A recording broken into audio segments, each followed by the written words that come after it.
Here, can you confirm? Or is he... Looks like his video is locked up. Oh, there's the movement. Can you hear me, Dr. Gator? Cool. Yeah. There we go. All right, so we got a speaker. So, Taylor or Bailey, are we live? You just tell me when. The next piece of technical potential difficulty is actually getting onto the web and live. It should be.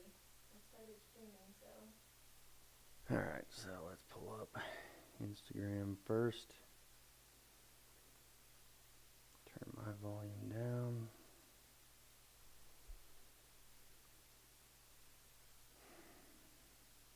Yeah, it should be on.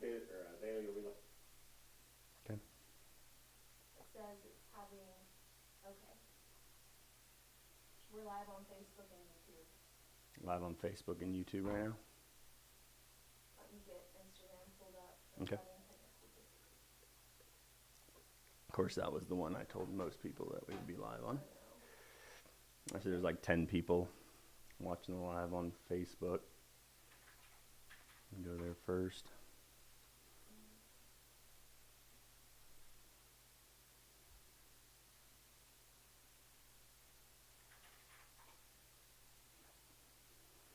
Everybody watching, hang on. I'm going to see if we can get the live feed going to Instagram as quick as possible.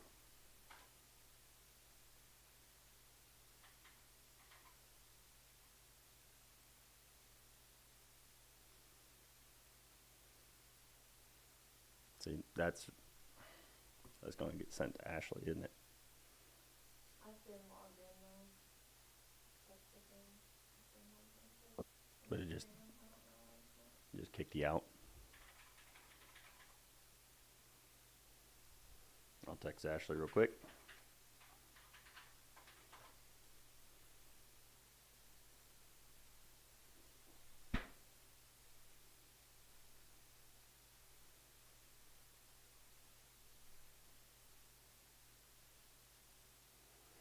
And if it doesn't go live to Instagram, that stinks, but we'll have it recorded and post it later.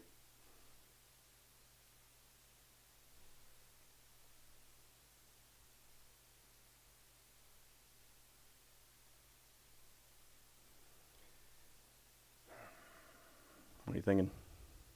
Did you text Ashley? I've texted the group.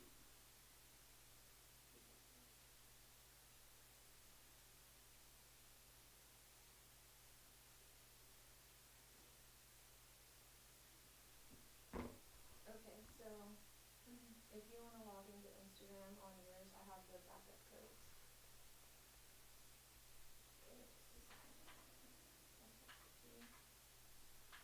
If you press other methods when it wants the code, then you can put one of these Okay. numbers in.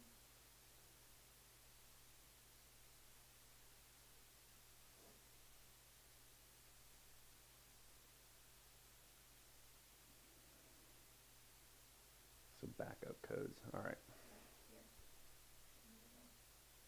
Via text. Okay, and I should be able to get the live stream going on Instagram now. Okay. Just waiting for it to not be slow.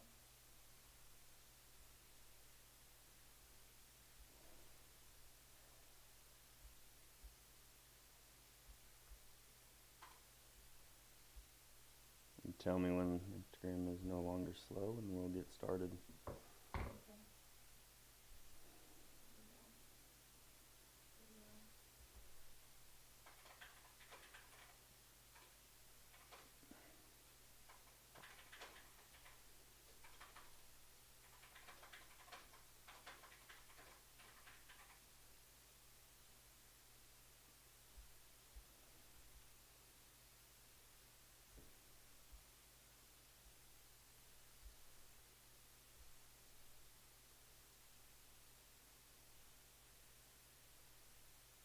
Yeah, I think I got it.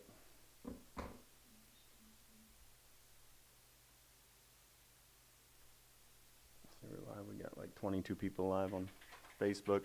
Hang in there, y'all.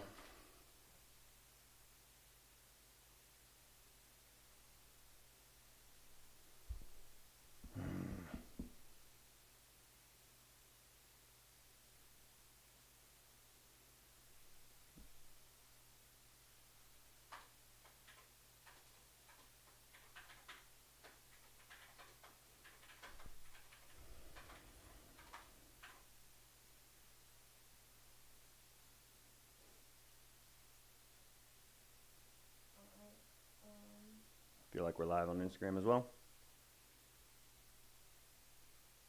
Give it just a second. Ready to go live. If I go to Yep, we're live on Instagram now. all right, cool. So if you want, come over here and make sure it pulls up on my computer, and then we'll go from there. All right, she says we're live. Dr. Gator, thanks for hanging in there, brother. No problem. It's All always right. fun with the tech. I agree with that. It's one of the things that gets me pretty frustrated, but it is what it is. I leave that in the hands of everybody else, and they do a great job. Because I definitely wouldn't be able to sift through it all. And so, now, kind of how we got linked up was that you had a couple posts out there that were kind of geared towards the vaccination conversation, and Instagram's algorithm thought it would be beneficial for me to see that, and it said open and honest conversations about the science of vaccinations, and that's something that I've kind of poured a lot of time in over the years, and to no personal reason, I typically just simply say that it's been calling on my heart simply because I initially got into chiropractic school, alternative medicine, healthcare through my cousin Josh Axe, which I understand you've met. And, with the situation that happened with his mother, my aunt, that ultimately led, he was already within the chiropractic profession when it happened to his mom when she was stricken with cancer. But after his mom's life was basically saved through alternative means, or the support of alternative means, he basically said, "What are you doing with your life?" I thought maybe a marine biologist or a veterinarian. That's kind of thoughts I had. I liked animals, liked it being out in the wild, hence the wild doc. And he said, "No, you're not. You're going to become a chiropractor with me." And I said, "Okay, sounds good." That's kind of the way it happened. And then I just kind of fell in love with this idea and philosophy of chiropractic, harnessing the body's innate intelligence to heal. Anyways, that's where I got there. But I have nothing personal. I have no member of my family, anything like that, that was injured by vaccinations. So there wasn't like a personal pull on me.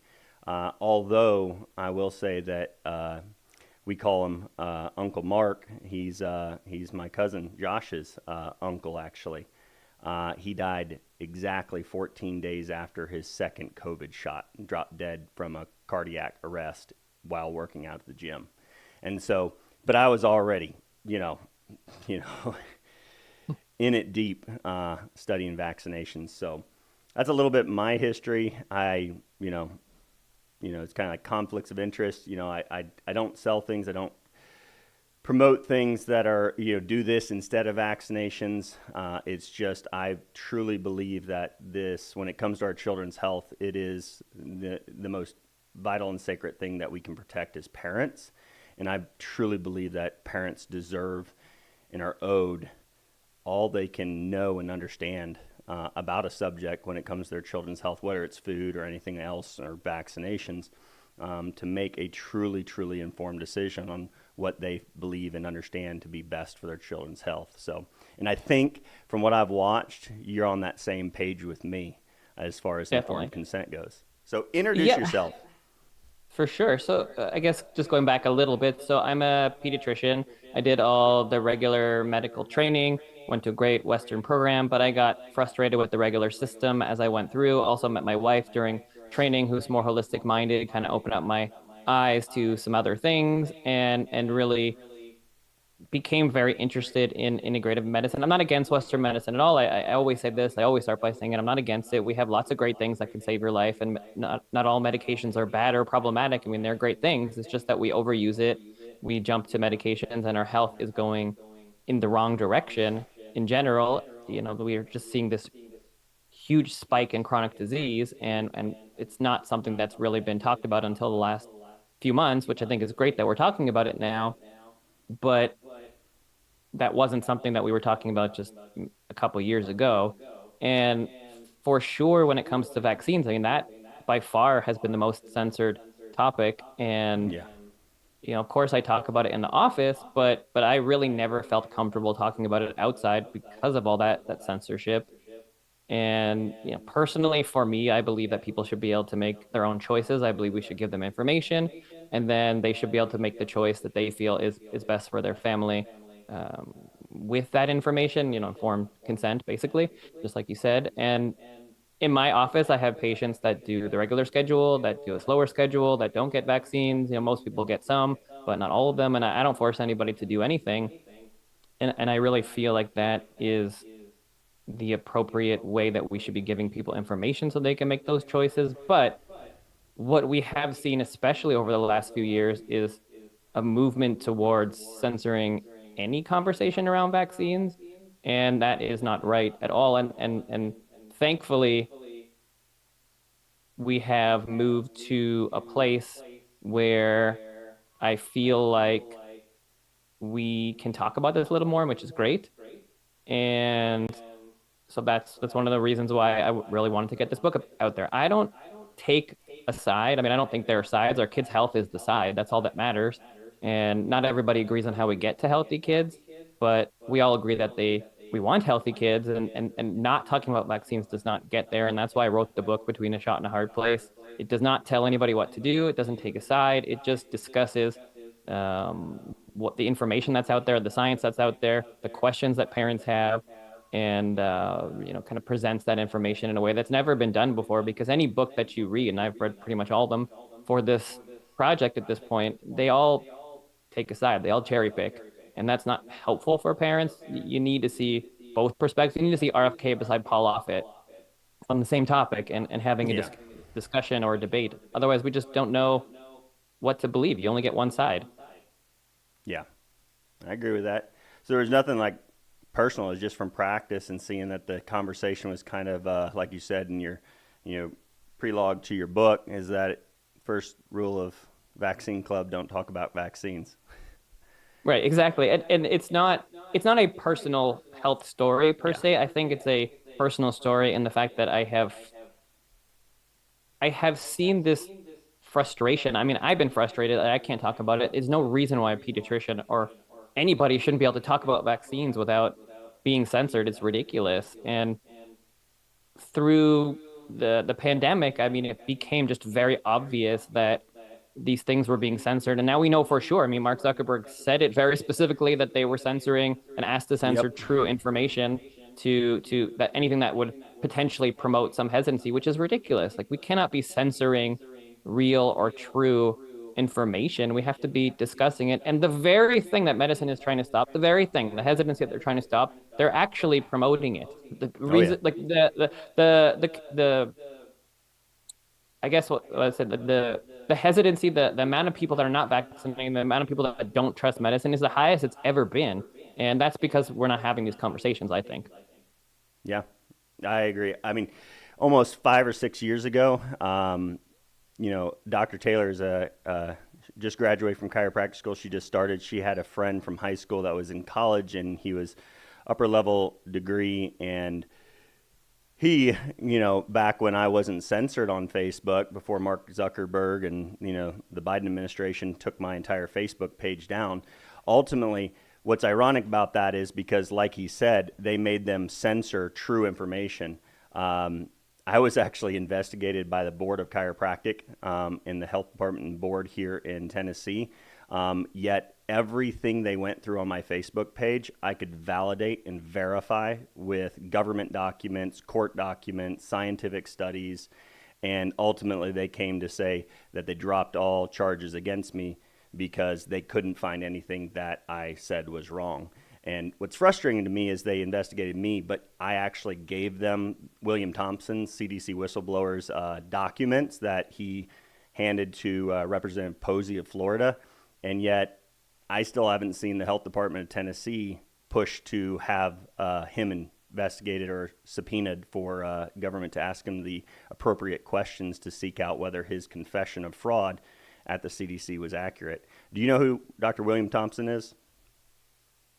I think so. He's the one that said that the original studies with DeStefano, that's him, right? The one where they didn't Yep, show the he was information. co-authored with DeStefano. Yep. Yeah, so yes. So yeah, I did talk about that in the book too, where he had come out later and said that they decided not to publish some of the research on African American males, and that there was uh, in that research an increased risk of autism Yep. that was shown, and they had decided after the fact to kind of change up or decide what they were going to present after as opposed to before. And he said that he regretted that Yeah. from No, what I saw. I have one. I want to kind of start from things that was kind of a subject that I wanted to ask you about if you were aware of that.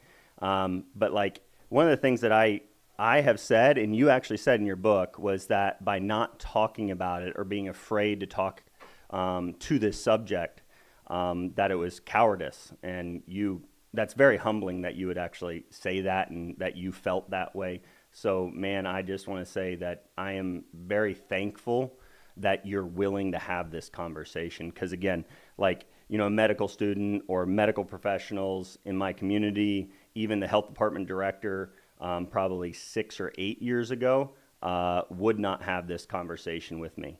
Like, it's just like they won't even talk to you. Like, one pediatrician said, I don't think that I want to have the conversation with you, Dale, because I'm afraid we just don't see eye to eye. And it's like, I'm just trying to show you information and ask you some questions.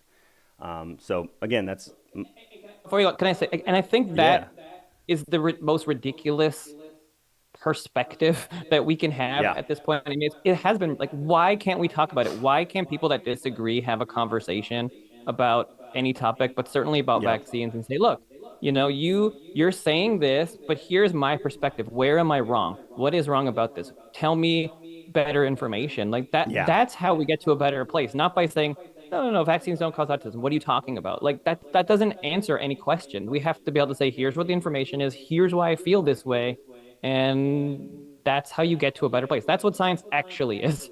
yeah, yeah. Like before this talk, like, and I've said, man, I'll admit, and so that you have a full knowledge of where I stand. Like I have 5 kids, none of them are vaccinated. Like at this current moment, with all the research that I've read, I stand adamantly right now on the side that I would never allow anyone to vaccinate my children. Like I literally have said, you will vaccinate my children. Like, um, what's the guy who's Clint Eastwood, the head of the NRA at one point in time? You'll pry this weapon or gun from my cold dead hands, Yeah. for the Second Amendment if Mhm. the government's going to take them. So it's like you'll vaccinate my children when you pry them from my cold dead hands. Like that's kind of where I'm at. So I'm like, Mhm. that's where I'm at, and it's because of what I've read, what I've seen, and the things that I take into account when formulating that personal choice and opinion. And so, do you want to kind of share? Do you offer like your personal take on vaccinations for yourself or for your family or anything like that?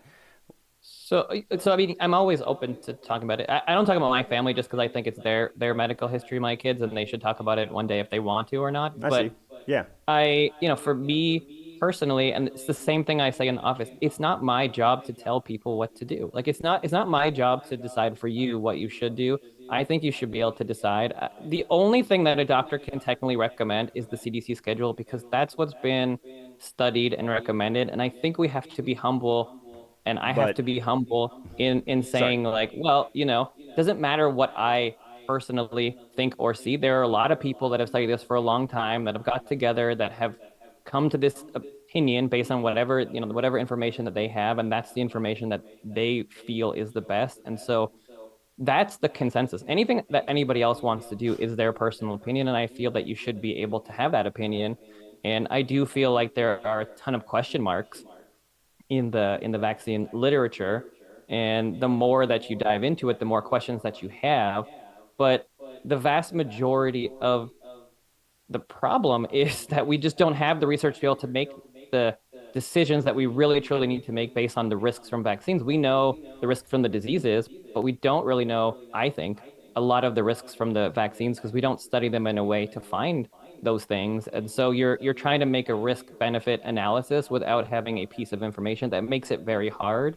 So you have Yeah. to go with the information that you have today, and you do, I think, as a parent who's kind of outside of this, I mean, you're obviously very educated on the topic, but for as a general parent who's not very educated, I do think you need to weigh the major bodies like CDC and AAP recommendations heavily, because those are those people. You don't have to agree to that, but I think that Yeah. makes sense. And to just listen to you or I and say, well, I've gone through the research, here's what I show. I think that's just one piece of the puzzle that people have to take into account.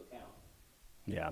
I think that's where I would differ in that sense because, one, the CDC receives funding through the CDC Foundation directly from pharmaceuticals, and they can actually receive what's called conditional funding. So if they don't hold up to the condition the pharmaceutical company wanted them to hold up, they can actually take their money back. This was a British medical journal, and actually a Dr. Hoffman of UCLA, he's a professor of ethics, in that article that's in PubMed, he literally said, the way we correct this problem with the basic bias of the CDC favoring the pharmaceutical industry's profits is that we don't need to say, pretty please, be more ethical and avoid conflicts of interest. He actually said, we need to get the government to reject the devil's bargain. Like that was his exact words. And, when the CDC, I mean, of Dr. William Thompson, who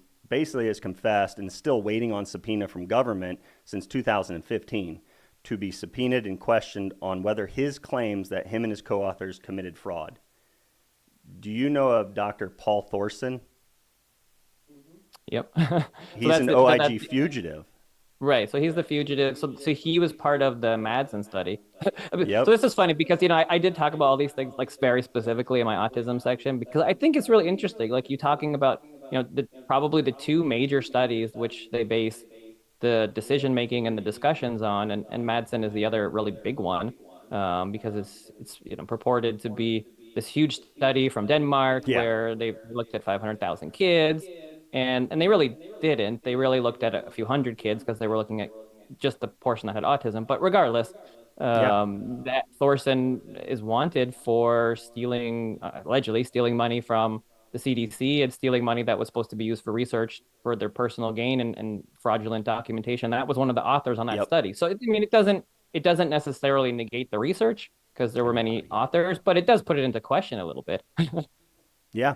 I mean, but like even Representative Posey was once stated that the CDC kept funneling him money because he was pumping out the research that was basically saying that vaccines don't cause autism. And so it's like, why hasn't the government, asked Denmark to extradite him back to the United States for criminal charges? To me, it's potentially the reality that they don't want to bring any more attention to the possibility that their researchers are conducting things illegally or doing things unethically, because it draws into further question.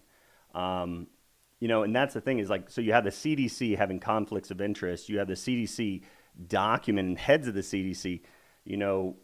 Julie Gerberding was the head of CDC when William Thompson was, and his co-authors, like DeStefano, were doing the study that said vaccines don't cause autism, but yet it actually did say there was an association between the MMR vaccine and autism according to race statistics, and they had to alter their study. And then immediately following her, exit from the CDC, she goes to work for Merck, who is the only manufacturer, has a monopoly on the MMR vaccine. So it's like, how do we trust? And so I would ask you as a pediatrician, like, I get that you're saying that, you suggest kind of that they seek information from the CDC as somewhat of a trusted source, but they're the last people I'm ever going to trust with my children.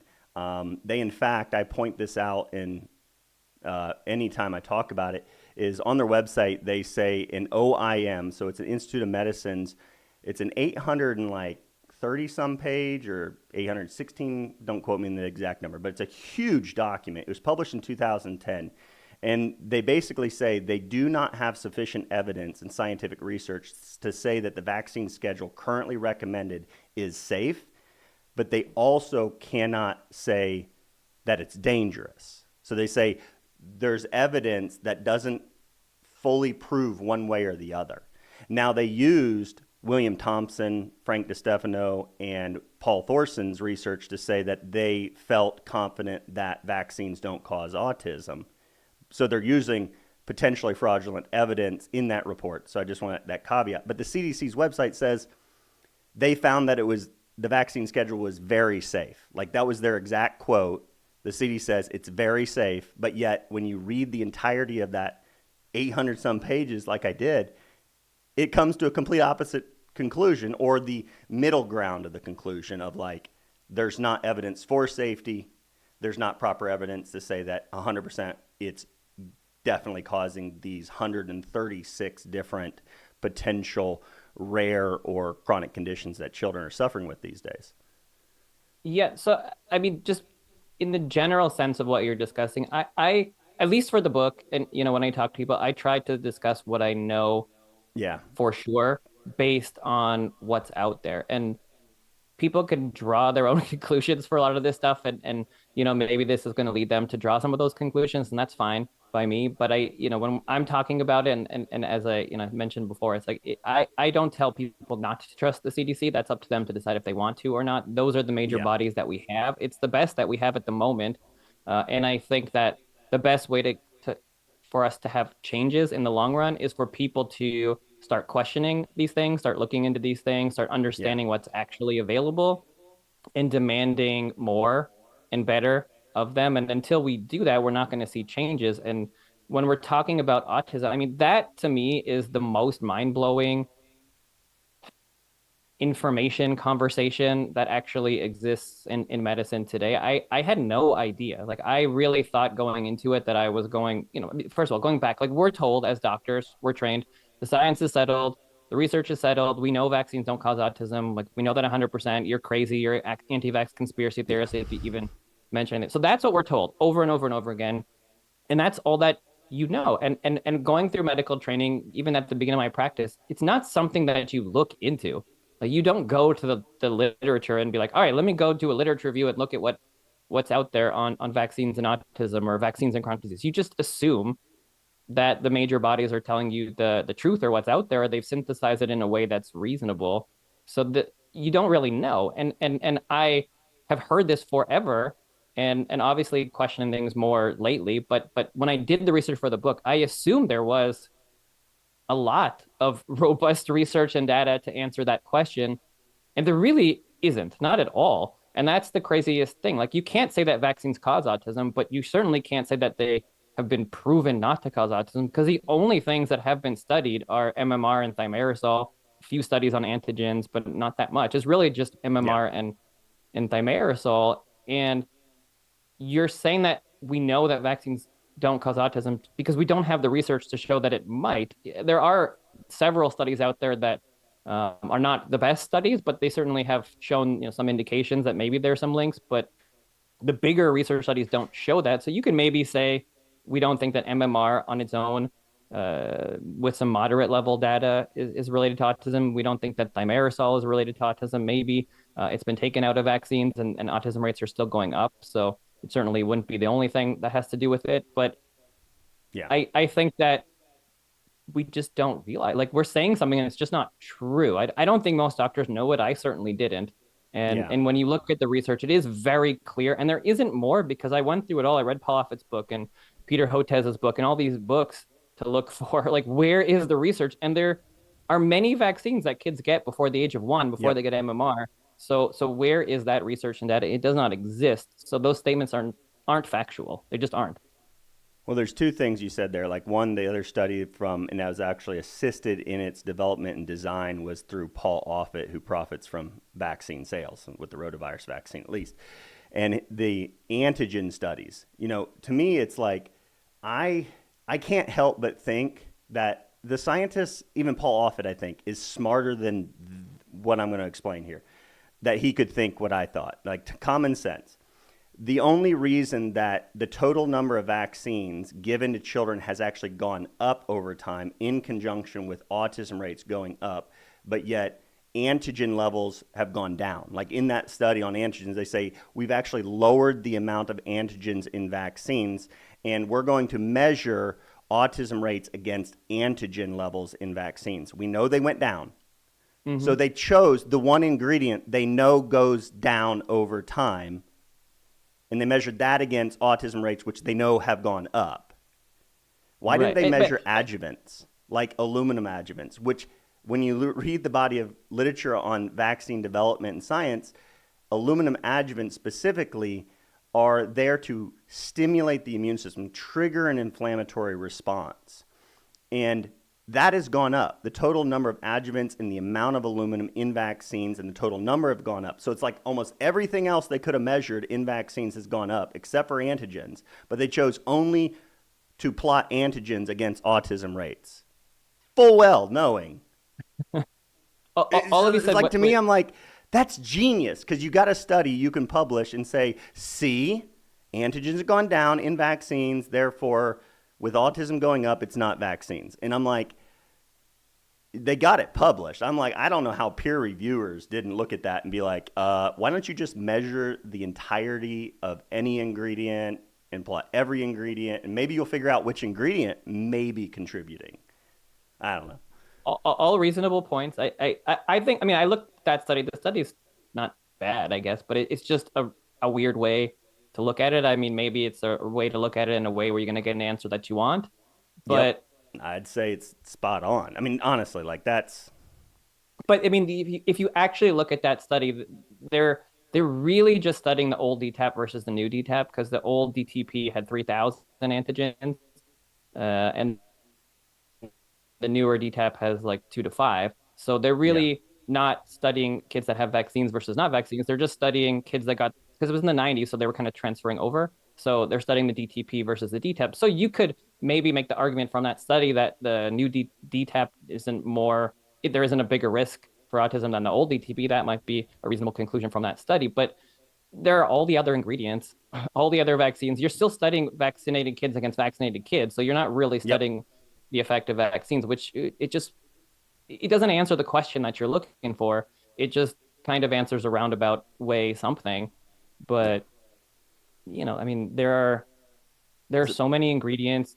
Aluminum, I don't think has been studied as much because they were looking at mercury before, and then yeah. I think they just have enough research at that point. They're like, it's been studied, it's done, and until this gets out there in a way that I think if doctors saw this, they would be like, wait a minute, what? Like I think that people think that there's all this research and there just isn't. And I think that has to Yep. get out there so that way we can act, because we can do the studies. You could do prospective studies. You can get thousands of kids. You can get people that don't want to vaccinate and study them for the next 10 years forward. It's not like you can't do this stuff. It's very doable. And I really don't think that doctors want to harm kids. Like if there is something in vaccines, Yeah. there is some sort of ingredient or whatever, we would want to know that. Like if, let's just say, for example, that aluminum is related to whatever, asthma, right? Then wouldn't we want to know that? Doesn't mean you could never vaccinate again, but maybe you say like, okay, well,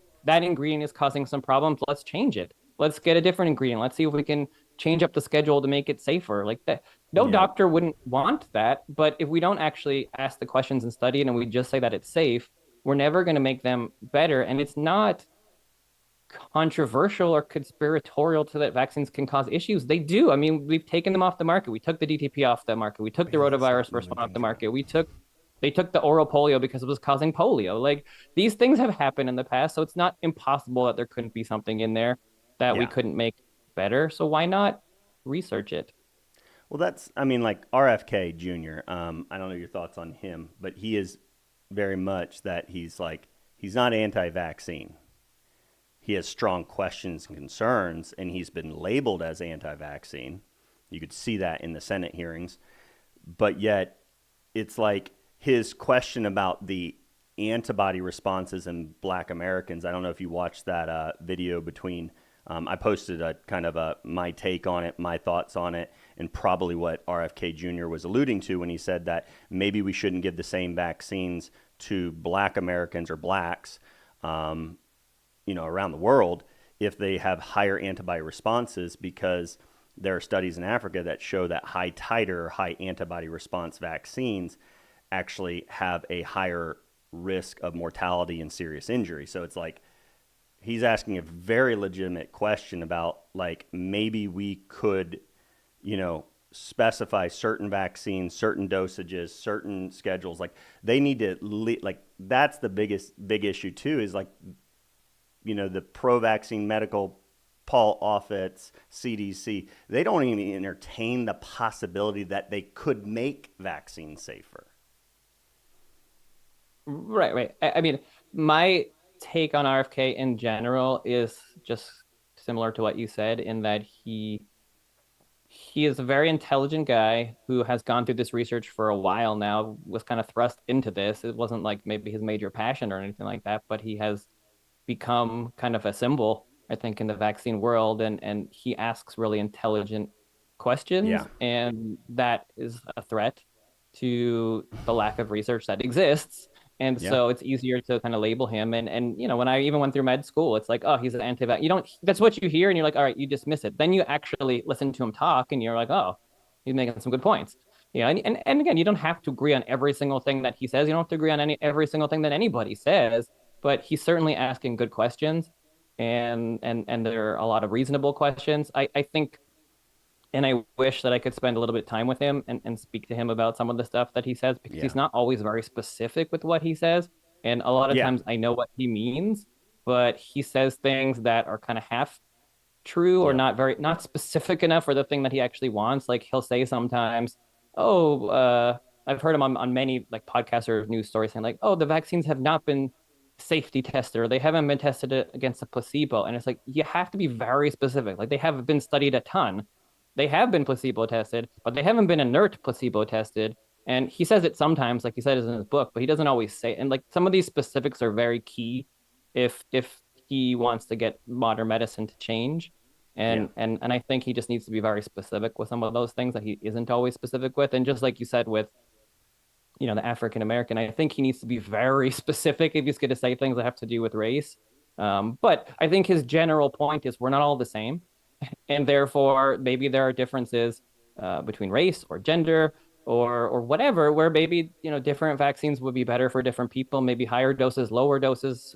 I don't know. I don't know the answer to any of that, but you Yeah. can't know if there can be a better way unless you study it. And it's not as simple as the vaccine schedule is perfect. There are different vaccine schedules all over the world, so everyone's interpreted things a little bit differently. And there are studies that show that combining things might increase your risk, doing things in different ways might increase risk. There's not a lot of research on it. But like, why wouldn't we want to study the schedule? It's like just this mix and match. Yeah. Everything's fine and perfect. How can that possibly be true? There has to be safer and better ways when you're talking about 20, 30, 40 vaccines. It's not as simple as just do it. Like there are studies that show, hey, you know, if you wait a little bit longer, you decrease your risk of hay fever. If we wait a little bit longer on this vaccine or that vaccine, it decreases your risk of asthma. Like these studies exist. We don't have a lot of Yeah. them, but common sense would say just doing all the vaccines on the regular schedule, just the way that it is, and doing it in any kind of way that you want, that can't possibly be the best way to do it for everybody. Like there has to be variability there. Yeah. One of the things I've always said to this, like, if I were to say, like, can I at least get you or to entertain a discussion, you know, when I'm talking to people that are more pro vaccine or at least parents that have questions, and I say, you know, look at Japan. While there are obvious lifestyle factors at play with that culture and that country, they have the least number of vaccines given to their children with the least amount of doses, and they have the lowest infant mortality in the world. Yet we have the highest infant mortality in the westernized world, and we have the highest number of vaccines given. So, and with that alone, you can't say, oh, the vaccines are the cause of infant mortality rates in the US, but you could say and should say, if Japan is achieving it with less financial burden in the number of vaccines, the number of shots, and if there's even minute risks increased with more doses, then let's just do what they're doing. Like, let's change food. Let's lower the vaccine schedule. We could at least say if somebody's achieving a better result for their children, we should all agree, like, let's at least start doing what they're doing. And then let's figure out whether vaccines are even necessary to achieve optimal health for our children. Like, I would go on the side of like, I believe that I can achieve optimal health for my kids. they will be able to achieve that for their children without vaccinations. If somebody chooses to, I at least want them to know, and if we could figure out how to lower the susceptibility to a vaccine or aluminum adjuvant, whatever component is potentially putting kids at risk of injury, well, let's just, can we, because I believe if better nutrition was seen in America, then we would see less vaccine injury, because your nutrient availability helps your body detox. It helps your body regulate inflammatory responses, oxidative stress, things like that. So it's like there's a lot of things can be done even before we eliminate, if we wanted to talk about eliminating vaccines from like somebody's perspective like my own. But yeah, I have some questions I kind of wrote down beforehand, that like, you talk about like informed consent, because you practice in California, which their laws are extremely strict as far as like school children goes. Like, you don't force them, but that state really pushes to coerce parents. I mean, we have a lot of, like, actually I have like quite a few. I was joking the last couple of years that we have a lot of what is it?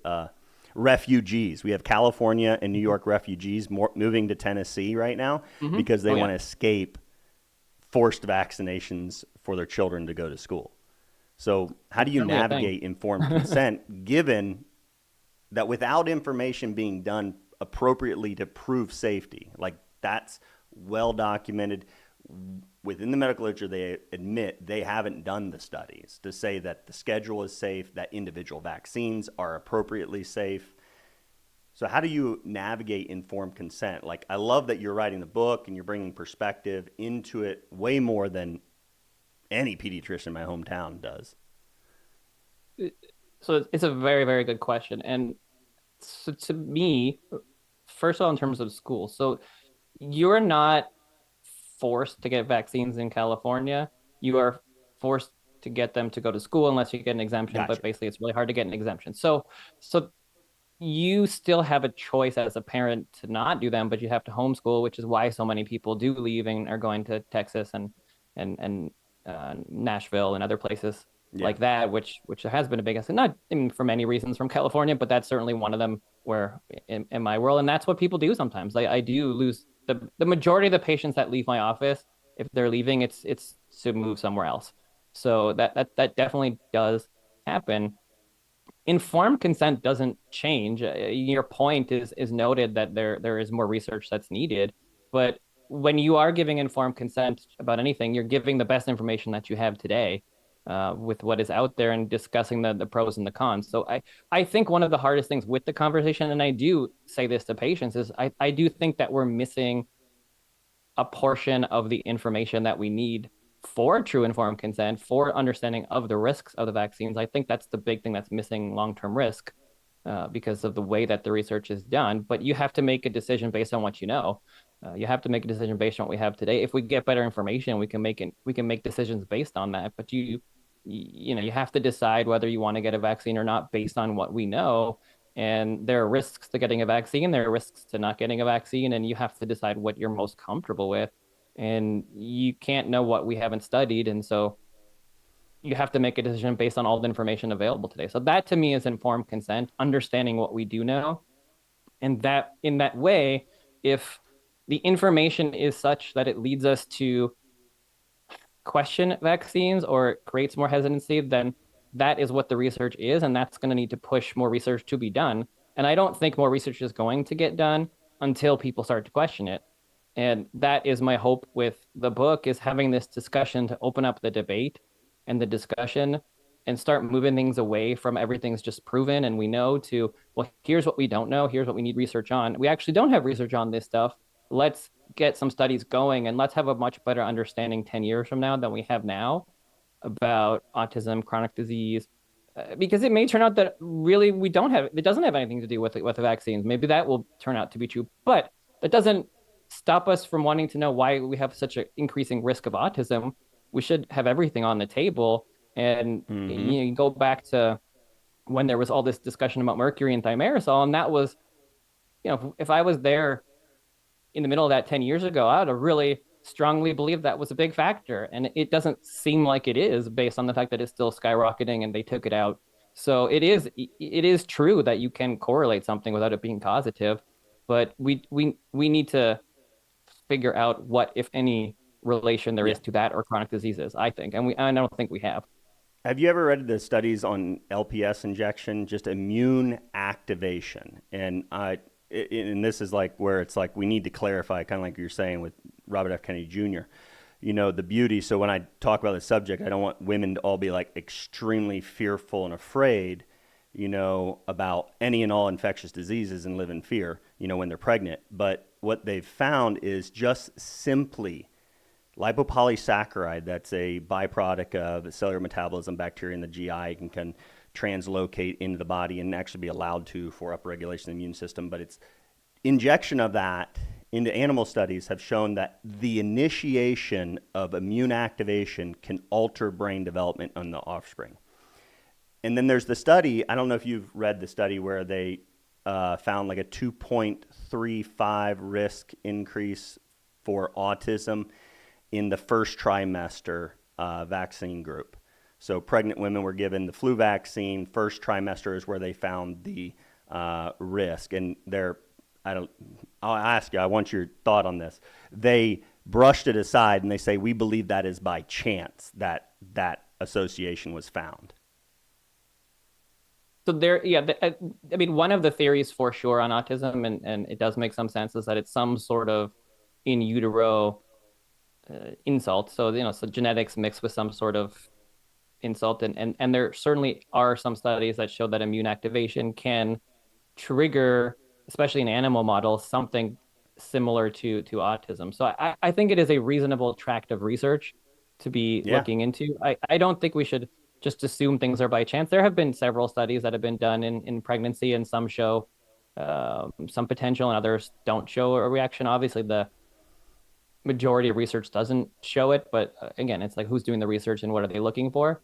Well, I think that's the catch-22 is like you're saying, I've heard you say that the body, the bigger research studies, things like that aren't showing things, but I'm like, I need to see what you're talking about as far as research goes, because I would stand to say that there's plenty of evidence that shows that, you have that it's not by chance. You can't just brush it off by chance.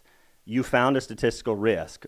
Bare minimum, I believe that the medical community should say and utilize that, since it's the only study that literally looked at autism and measured it and found that in the first trimester. Bare minimum, say, until we rule out the potential, we should probably lean the direction of let's just vaccinate women who are pregnant second and third trimester to fare on the side of like safety, and until we clarify whether it is a risk or not.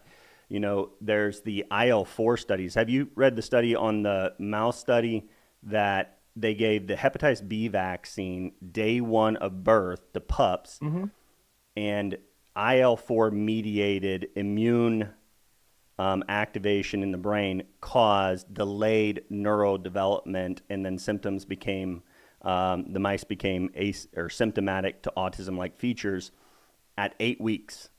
So it's delayed regression, or, they could see that something that, and they showed like this is a biological mechanism through which brain development was altered via hepatitis B vaccine given day one at the equivalent dosage that they give newborn human babies. So it's like, there are several studies for sure that look at the mechanisms, especially in animals, of hepatitis B. There are also ones that look at the full schedule. They look in monkeys. I mean, there definitely are studies, and that is where even I say as well that when we talk about the fact that there's no biological plausibility, that's ridiculous. I mean, there obviously is some potential biological plausibility. Just because you inject a mouse with hepatitis B and it has some symptoms that doesn't mean it's the same thing in humans, but it does mean that we should look into it, right? Yeah. It does mean that it's not ridiculous that people are concerned about it. And I think that we have the hard part with, I think, the literature on vaccines is that people go into the research in general with a preconceived notion, and the people that are against vaccines find things that are against vaccines, and the people that are for vaccines find things that are for vaccines, and the research is very clearly biased in general on both sides. There certainly are some studies that are unbiased, but mostly they're biased, and I think that's a big problem Yeah. because you get these same researchers showing 5 studies in a row that there's a problem with vaccines, and then the other ones, they do 20 studies, they all show the same thing. So it's really hard to know what to believe. And you're saying like, well, how do we trust the CDC? I don't know. I mean, I don't know how we do anything but trust our societies and just start to question it. I think that's the way that it has to be. I mean, I think we need to look into these things and start questioning it, but the research is what it is, and we have to work from what we have and then work our way backwards. And I think Yeah. it starts with having conversations like these and questioning what is out there and talking about a study like the Madsen study, or talking about the poking holes in it and saying like, look, here's what you found. That's not unreasonable, but that doesn't necessarily answer the question. And let's look at all the research that we have on a certain topic and say, does that really meet our threshold for society for being comfortable with the pathway that we're going? Or do we feel like, if we're being honest, there's some bias here, there's some bias here. We need to do some more studies that are unbiased, prospectively follow people and get some more information. Like, these are things that we can do, but we're not going to do it until we acknowledge that maybe there's a problem. Yeah. Maybe. I'm not sure the Madsen study was it or not, but there was. Bailey, am I still good? Okay. I lost my video. But cool. I can hear But you. there but I was can't- one that, again, and I've admitted, I've clarified that, I fully undoubtedly know that people are going to say that I'm the most anti-vaccine person they probably ever heard.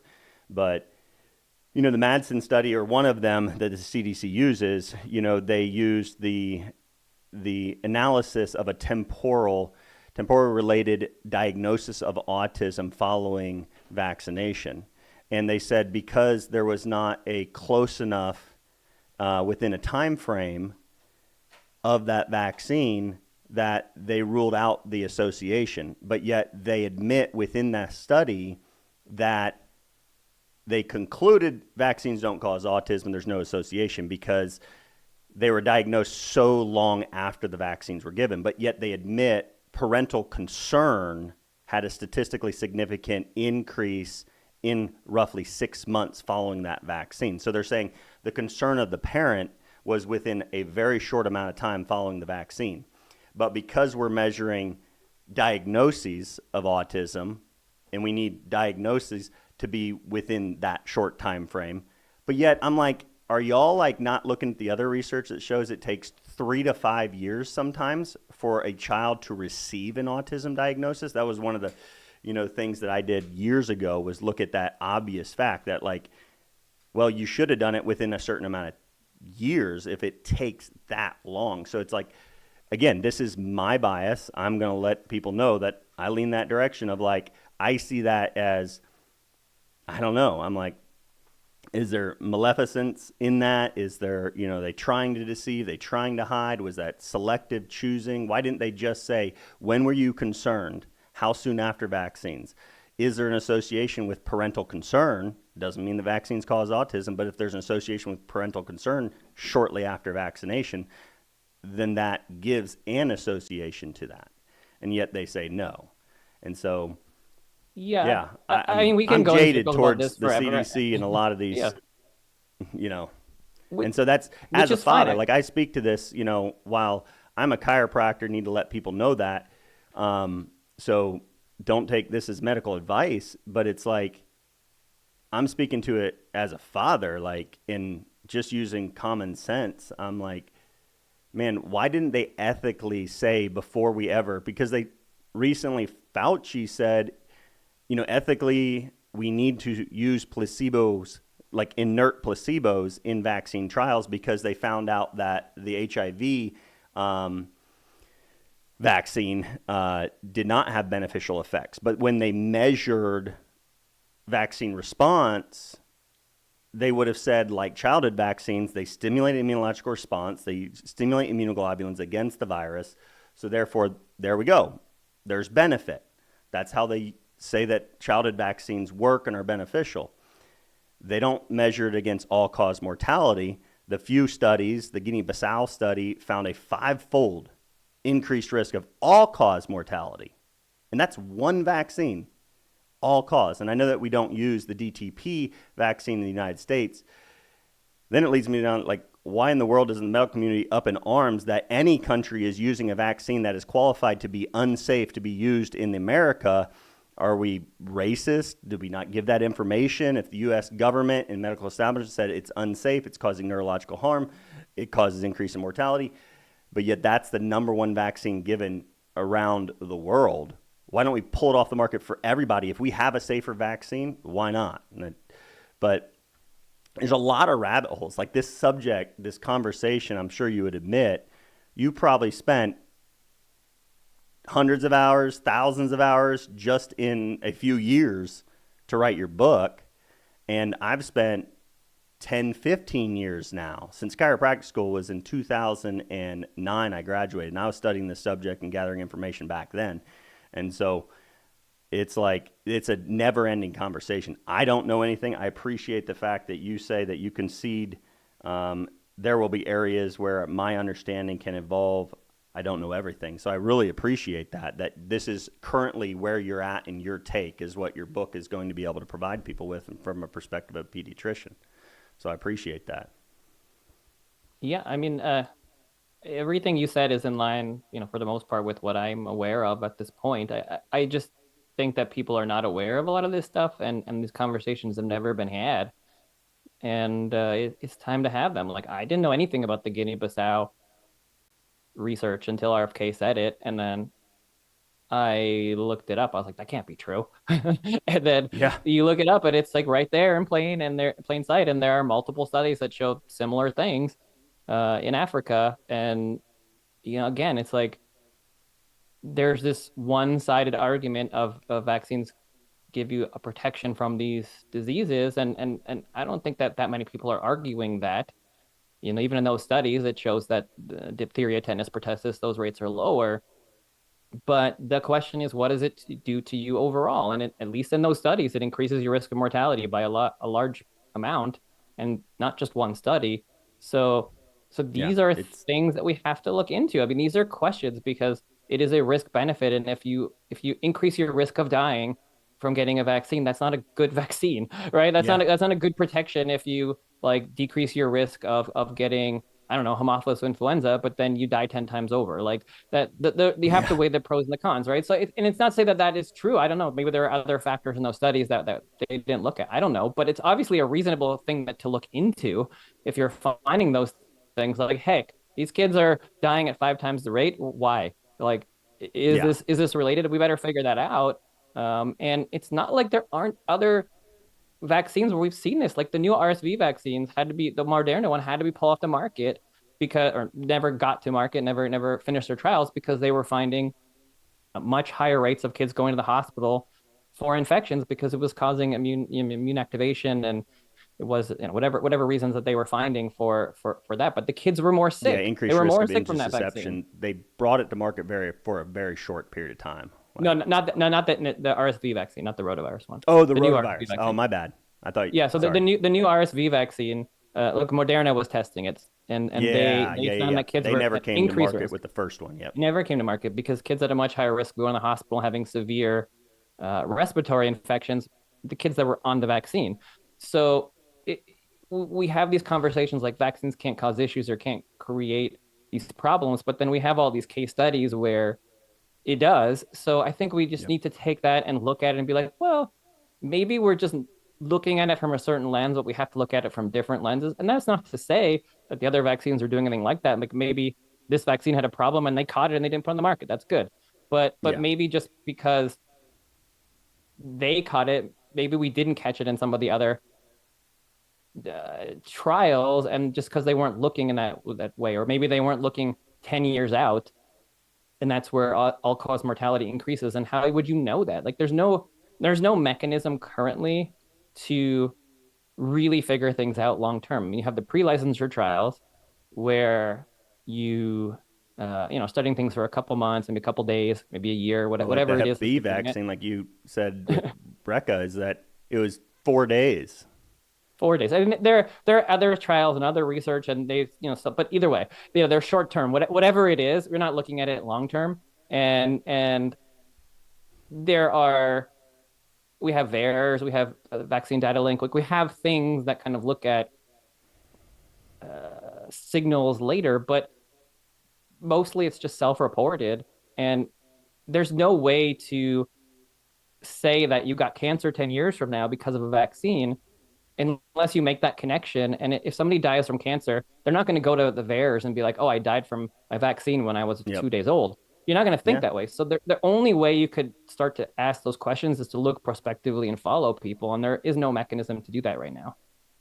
One of the things that it's another one of those things, like discussing the scientific research and the way they set it up and the way they ask their questions. I've got a safety study on the MMR vaccine, and they say that because the vaccine doesn't take effect until roughly 2 weeks, they didn't start to measure vaccine adverse events until roughly 2 weeks in. But then I'm like, but then your Hep B vaccine safety studies only measured 4 days after. Like day 1, you got the shot, and day 4, and that's the length of time they measured. So that vaccine only works and stimulates the immune system within 4 days and doesn't have any negative effect potential after 4 days. But then the MMR vaccine must have no negative effect within the first 2 weeks until it takes. I'm like I've heard that excuse. Like honestly, it's nothing short of an excuse in my opinions. Is that, well, it happened so quick after the vaccine, it didn't give the vaccine an opportunity to work. So it's not that. I've literally read that in mainstream media where medical physicians said it wasn't the vaccine because the death or the serious response happened within the first 2 weeks. So therefore, it couldn't be the vaccine. And I don't know how medical community, like that's where, like you said, here it's like I'm not judging and saying that all medical physicians would use that type of excuse or say that, but I'm like, I don't know how even a single educated individual could make that excuse. Like, I think there is just a lot of information that is coming out of trials, and they're obviously biased. I mean, the companies are running the trials, and they're gonna do things in a way that's gonna put things in the best light. It's up to us. It's up to the medical community. It's up to the guardrails to say that these things don't make sense, and there doesn't seem to be much in the way of guardrails at the moment. I mean, you look at most trials, and they're run by the company. They're run by people that are paid by the company. They're run by researchers that are funded. They're in journals that are funded by it's like everything is funded by the same place. And that's not to say that the trial is not correct. It's just set up in a way that they're making it more likely to show the results in a favorable way. And they're setting up trials in a way where they're comparing the new vaccine to the old vaccine versus an inert placebo. So that they're just rigging the deck in a way to get themselves the best chance to succeed. And until we stop that, we're just gonna. That's just the way it's gonna be. I mean, it's not like you couldn't make them do new trials with the inert placebos, especially for a new vaccine that there isn't anything else for. We can require that. We just say, if you're going to have a new vaccine and there aren't any other vaccines on the market, you have to do it against an inert placebo. That's just the rule. We just aren't requiring that anymore. And so, we get the research, we get the results that we get. If we let a big company who's going to make billions of dollars set up the trial in the way that they want, why wouldn't they do it that way? Yeah. Yeah. I mean, it's like the placebo controlled, like, what is your take on, because I got your information guide, and like when I read through it, I was really like, I'm looking forward to your book. I read the guide though, and I'm like, I feel like this is almost like CDC cut and spliced information. And one of the things you said was, the only research, according to CDC probably, is that drew the association of vaccinations and autism was Wakefield's. And Wakefield's study was actually, there's multiple studies that have now found that children with autism have gastrointestinal inflammatory issues. They're more common in the general population. So his true conclusions of that study were true, been proven true. He simply said, and his authors simply said, was that we're noticing this after mothers are saying and telling us that it came after the MMR vaccine. Like, he just said that. He didn't say the vaccine causes autism. He didn't say the MMR causes autism in that study. All he said was, I'm listening to the parents, and they're telling me these gastrointestinal issues plus autism-like symptoms came on after the MMR vaccine. And then, like, the entire medical community blew up thinking, oh my gosh, people are not vaccinating as much. We've got to, to me, it seems like a witch hunt. They just needed to hang somebody out to dry and do their best to make society believe that he was wrong and they were going to be right. But they had no information, evidence to prove that what he said was wrong. They had, it was later that they attempted to do the studies. Their claims. So back to this. Sorry for the, jokingly, maybe I'm vaccine injured. My parents got me vaccinated. In fact, I felt like I was going to die after a tetanus shot one time after cutting my leg open with an axe. But so that's my ADD right there. But the question I have is, what's your take on the excuse? This is my opinion. Is it's an excuse not to do the placebo-controlled trials with any new vaccine. They always say it's unethical to give one group of children a vaccine, but then not give something vaccination-wise to the other group. Like, we either give, like, the Hep B vaccine safety trials was like 2 shots versus 3 shots. The flu vaccine safety trials, I can show you, are like whether it be one company, Merck's versus Pfizer's shot, like, and because they were similar. I'm like, that's because of so now a Beretta and a Glock 19, because they've been compared to each other, therefore it's safe to shoot somebody with a handgun because we compared 2 different manufacturers. Like, that's how they do it. Like, what's your take on that excuse of it's unethical to do a placebo-controlled trial? Another good question. So before I get there, so the guide that you mentioned, I did it a long time ago, was very mainstream. It was CDC stuff. It was not discussion in any way that the book would be. But that was just more like a thing if people wanted general information. So that's why it's so different than this. Okay. So that was like something I did a while ago before all this, it was more just like for people if they wanted to download and get general information. It's evolved since then. Not the book is completely different. It's not even evolved. Gotcha. It's just that's just like general information, because if some random person downloads a guide, it has to be kind of, I think, just some information for people to kind of get started. Yeah. It's not you need a lot more time to kind of get into the nuances of this kind of conversation, I think. Anyways, but to your question, we're in a predicament with medical research when it comes to vaccines because they didn't do it that way originally. And they should have done inert placebo trials originally. And now you run into a medical ethics issue with having to run a trial when there's a vaccine that's available and the general consensus is the vaccine is effective and protects you from diseases. And so then you run into the ethical question of, if you do not give somebody a vaccine, then is that unethical because you're not providing them with the standard of care that you should be if you're just giving them a placebo. So it's a huge ethical conundrum. It's a really difficult thing to get around. There is no ethical conundrum around something new. It's ridiculous and it should be done. The ethical conundrum comes around the other vaccines, and that's just probably something that is not going to be easy to get around, because I don't think any research place is going to agree that it's ethical to not give people vaccines.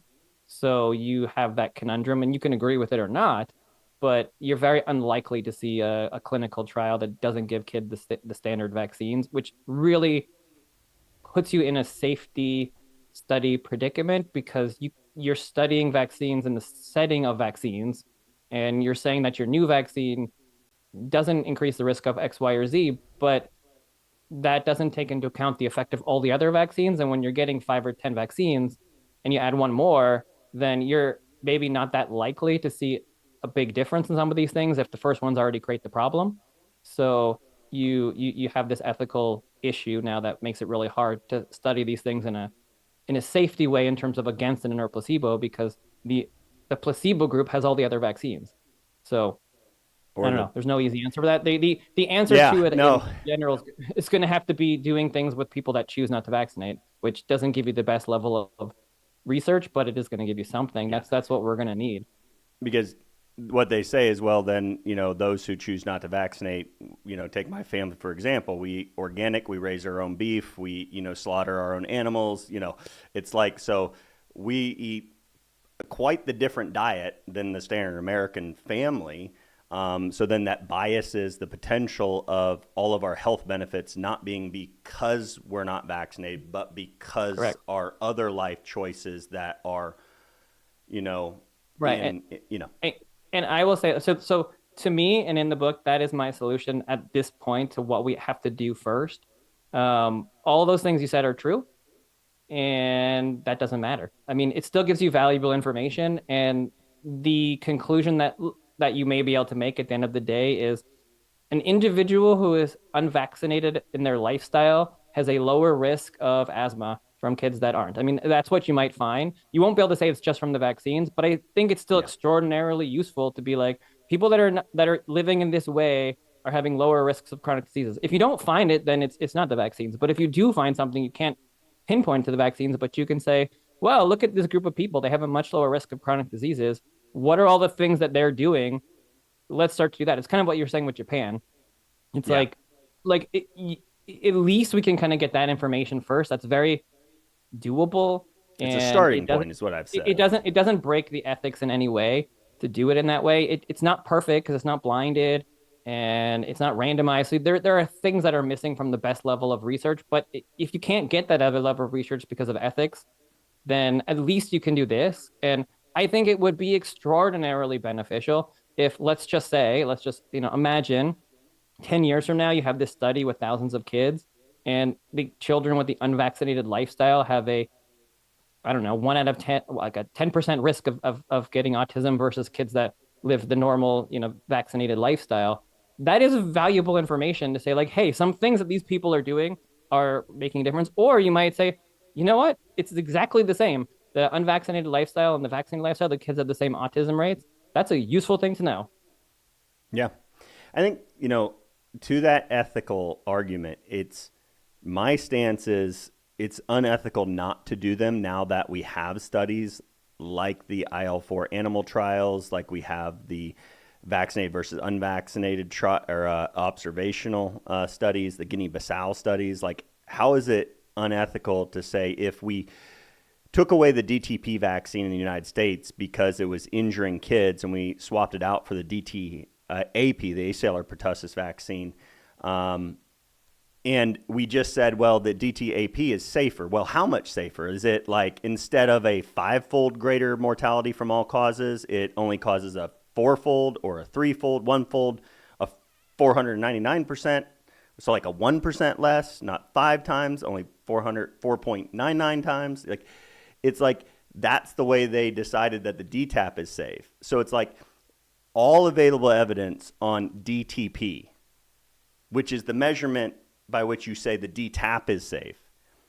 All available evidence shows increased risk of mortality. Like, that's at least what the Guinea-Bissau researchers said. And I have not found any study that says if we measure all-cause mortality, just death, who's alive at the end of X number of months, years, every one of them says there's a higher risk of you dying or your child dying if they got that vaccine over those who did not get the vaccine. So it's like it is completely and woefully unethical, immoral.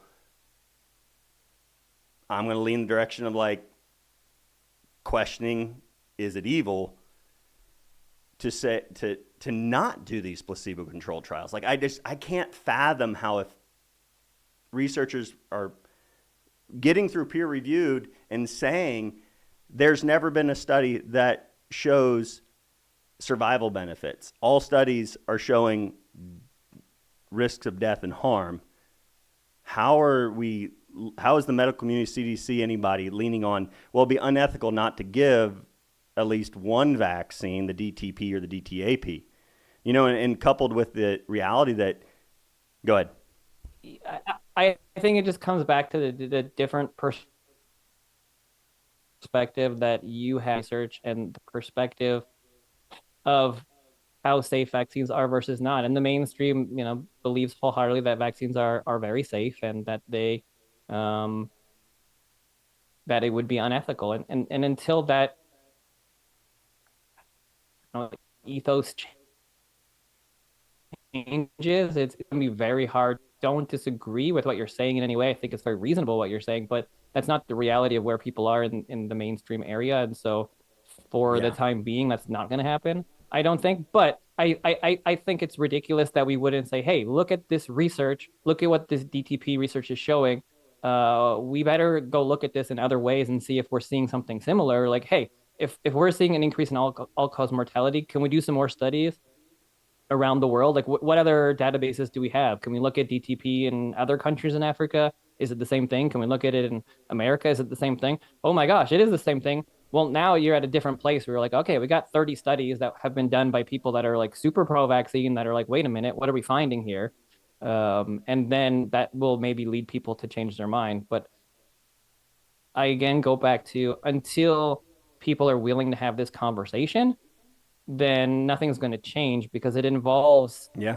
having these conversations with the people that are in power, that are kind of running, CDC and other places where they have to be open to some of this stuff.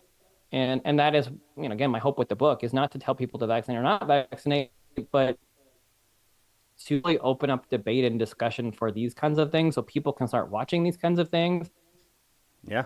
and say, he's not crazy. Like, these guys have valid points. They're not against vaccines in any way, but they are wanting them to be safer. We want the safest things. We want healthy kids. And there are a lot of question marks out there from intelligent people who are looking at these things and saying, look, here are some holes in what has been told to us for many years. We have to take that in and not just sit here and say, oh, vaccines are the best. They're the best thing ever. Here are the holes in the research. We need to go look at these things and see if what we're finding is true. Are those things in Guinea-Bissau true? Is it, maybe it's not true. Maybe like maybe they were biased. Maybe they fudged the data. I don't know. I don't have any idea. One study doesn't mean anything in the grand Well, scheme of things, but that's a it does. catch 22 is like they said, like all studies so far have showed increase in mortality. None of them show improvements in, decrease in mortality.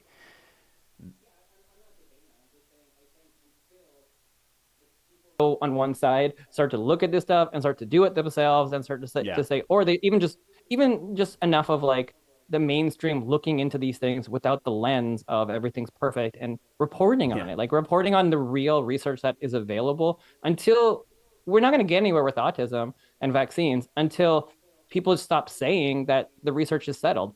You're not going to have new research Not. until you start to say the research is not settled. It's not settled. It doesn't mean that it is or isn't, but we need to do more. If we can get to that point, then things can change. And I do Yeah. think that we're at a time now where information gets out and it's not just censored. And so it is possible to start having these conversations. And if enough people start to question, then more research is going to be done and more discussions are going to be had. Because again, I go back to doctors are not bad people. They want to protect kids. They think that vaccines are the best thing ever. And that's what we were taught. And we've all seen people in the ICU sick with some of these diseases. And so there is this mentality that if you're not getting all your patients vaccinated, then you're doing a bad thing and you're a bad doctor. And it's not because of any nefarious mentality from a doctor. It's like, this is what I believe in. That's why we're doing it. And so if the information is presented in a different way, some people will start to change their mind because that is what's happening. It will happen. It just needs to get out there. And I think we're at a time when it's going to, because it's being forced to get out there because people are not doing it anymore. Yeah. More and more people. The nefarious situation, I don't believe, I've said this time and time again, that I believe there are a lot of sincere pediatricians out there that wholeheartedly believe that giving vaccines are one of the best things they can do to protect a child's health. The catch-22 of that is if they've been lied to, and that's the situation when we look at William Thompson, Paul Thorson, Dr. Zimmer, Dr. Zimmerman, the Chatham versus Merck trial, and the fact that Merck lied about the effectiveness of the mumps, the Verstraeten study that was chosen by the CDC not to be published despite showing a huge risk of autism in children that got the Hep B vaccine versus those who didn't. It's like the FDA not doing its job when they find fraud. Like there's a Journal of American Medical Association article I had that the FDA, when evaluated their investigations into pharmaceutical products, they found that it was upwards of like 70% they would, had either fraud in a significant portion or like trial error, not recording injuries, things like that. And then they never did anything to alert pediatricians. So then you can't hold the pediatricians, responsible because they trust the FDA and CDC to give them accurate information. But when the CDC has chosen multiple times not to publish information that shows the potential association between something and a harm, it's like you got to question it. And so it's like if they're lied to, they're very sincere. They believe they're doing something very beneficial. And a good person with good intentions is oftentimes can be, and man, it's one of the things where I think I don't know, my perspective, and one of the things you said is like, it's not, I don't think they're evil and doing it all evil intention, but I also land on the side of my religious beliefs that inherently, if I didn't have God on my side and no Jesus, their sin is very tempting. And so, and money becomes very, very tempting. And so there's a lot of motivation when it comes to money, the love of money. And I tend to say that with the track record of the pharmaceutical companies being proven to lie more than any other industry out there in court of law, about the safety and efficacy of their pharmaceutical products, not included vaccinations or the possibility of vaccines now on top of that, with the researcher with the COVID vaccine coming forward and saying, hey, we're not tracking injuries. We're not recording them properly. And then she got fired from the trial site, when she confessed, so it's like they lie time and time again. Fool me once, shame on you. Fool me twice, shame on who? And I'm like, it's probably going to be, I'll probably go to my grave and and I'll be honest, it's like, I'm willing to critically think. That's why I grabbed your guide. I'm going to get your book because it's like, I want to see your perspective. I'm willing to critically think if I'm going to discuss this. But I'll say that I'm so jaded by seeing how corrupt and, my opinion, flat out evil the pharmaceutical companies have been in desiring to make profits over safety and efficacy of their products, that it's like, I'm hell-bent to probably never believe anything that comes from them unless I can look at the raw data myself and touch it and have it in my hands. Otherwise, I don't know how I'd ever believe anything that comes from our government. And like you're saying, so many factors go into that. And there's probably a lot of people that are leaning my direction now with that, where it's like, you've lost not you, Dr. Gator, I'm not saying that. I'm saying the medical community and the government and CDC. It's like they've lost our trust. So it's going to be really hard to regain it, I agree. And I got to go in a couple minutes, but Yeah. I couldn't agree more. But I do think that it's really important for people to separate pharma from doctors because, Yes, of course, I some agree. doctors work in pharma and some doctors are paid and bought for by pharma. That's for sure happens. But you do hear sometimes people say like, oh, doctors are giving vaccines because of the financial interests, or they're doing it because of the money. And I'm like, I'm sure that's true for some people, but it's really not true for doctors. Like, it really just isn't. Doctors uh, they give medications because they believe in it. In a pediatric office, you do make a little bit of money from giving a vaccine, but not all that much. And you're supposed to make money from doing things in your office. Like, you have to have the vaccines, you have Helping to people. administer them. It takes time, so that's like a part of the deal. But very, very few doctors, I would imagine, are giving vaccines because of the financial aspect. They're giving it because they believe in it. And most doctors are salaried, so they're not making any sort of difference of amount of money based on how many vaccines they're giving. So I think that by and Yeah. large, doctors are not giving vaccines because of a financial motivation. Big corporations are, big networks are doing it. They're pushing, they want people more vaccinated. Of course, they make money. So there's a push from that standpoint. And pharmaceutical companies obviously want to make money, so that's what they're supposed to do. So I think from that standpoint, yes. But at the end of the day, doctors are the ones giving it. And I think that doctors mostly are good people and want their kids to be healthy. And so I do think that by having these conversations, that over time things will slowly change somewhat because people will be more aware of things and demand Yeah. demand greater things, and we see it all the time. So I don't think it's impossible to see a change over time. I don't think vaccines are going anywhere, nor do I think they should. I just think they should be available, and people should be able to choose whether they want to do them or not, and that should just be the way that it is moving forward. Because you don't necessarily want measles or polio or anything like that, but you have to weigh the pros and the cons, and people should be made available for it. Because just imagine you have hepatitis B and you're having a kid, you might want to give your kid hepatitis B vaccine. Like that's not unreasonable if there's a really big risk. You might have a bleeding disorder, and or your kid might have a bleeding disorder from their genetics, and so you want the vitamin K shot. Like there's a super high risk they're going to get bleeding, and that the risk is much lower with the vaccine. So you weighed the pros and the cons, and that works for you. Like we want these things around for people that want them. I just have a big problem with anything being forced on people. I think you should be able to choose whether you want to or not, and we should have all the information to make those choices. And I don't think we have that right now. Yeah. I think, personally, I land on the side of like, until safety is truly proven, I land on the side you shouldn't be giving something if there's evidence of potential harm, even if you say that it doesn't fully prove it, and all you're landing on is this faith-based belief that vaccines are somehow beneficial when there's vaccines that are increasing overall mortality, or, like with the COVID vaccine, increasing troponin levels and cardiac measures that can increase all-cause mortality. Like government studies in the military showed that the smallpox vaccine had to be pulled because it increased troponin levels.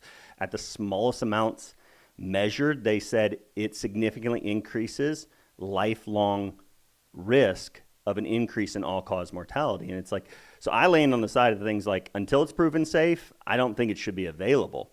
I get where you're coming from, and I'm not saying, oh, I need to win or anything like that. I'm just, you stated your position, and that's where I love that you're saying, like, we can have this critical discussion. And that's what, when I went to the health department here in Tennessee and literally begged them, please have this conversation for me. I've got an FDA study right here in my hand that shows that the whooping cough vaccine does not prevent transmission, but yet you're telling people on the radio that that's the best way to prevent transmission, and we're seeing upticks in pertussis. And I'm like begging them, and they're literally like, get out. And I'm like, they wouldn't even entertain it.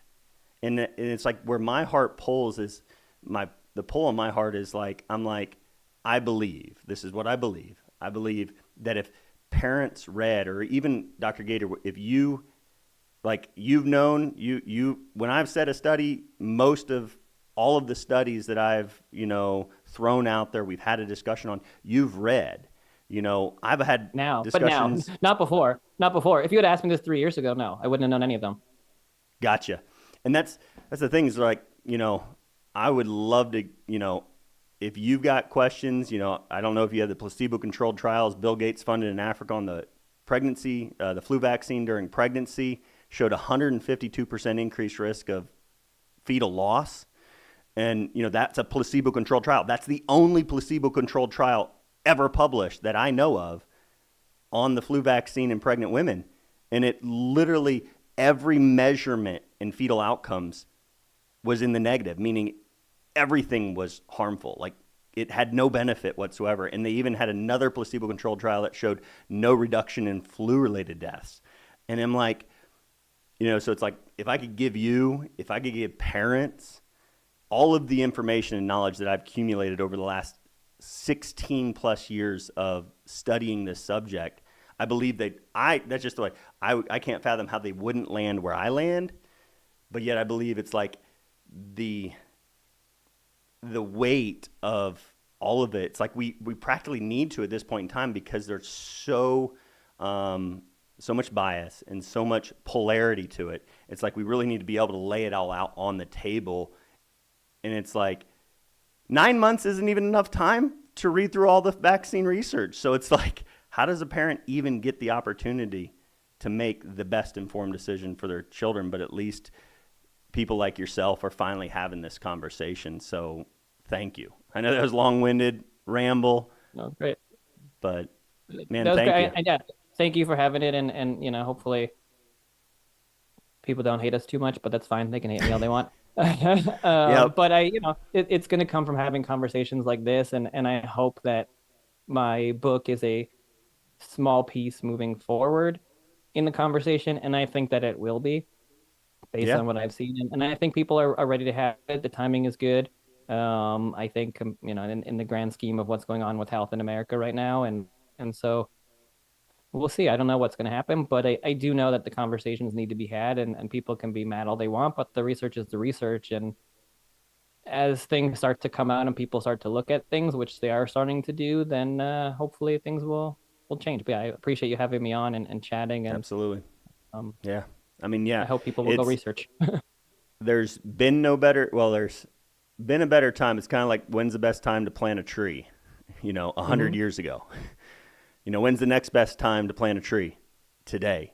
So, Hmm. like you said, today is the day. Tomorrow is the next day that we should be having these conversations with as many people as we can. So, Dr. Gator, thank you for engaging in this conversation and bringing your perspective to the table, and being willing to have open and honest and respectful. And I hope and pray that you receive my emotional responses at times during this discussion, not as disrespect towards you, sir. No, no. You could be way more disrespectful. You were not disrespectful at all. So people can be Thank you. much more disrespectful in this, and they will be, and they have been. So uh, Yep. you were very, I would say, measured and well thought out, and your points are all noted, and nothing that you said is unreasonable. Yeah. Good conversation today, Dr. Gator. Thank you so much. I know that you got to go. I hope that we can continue the conversation, whether as friends or colleagues, or social media gurus, whatever people want to call us. So take Whatever. care, sir, my Thank friend. you.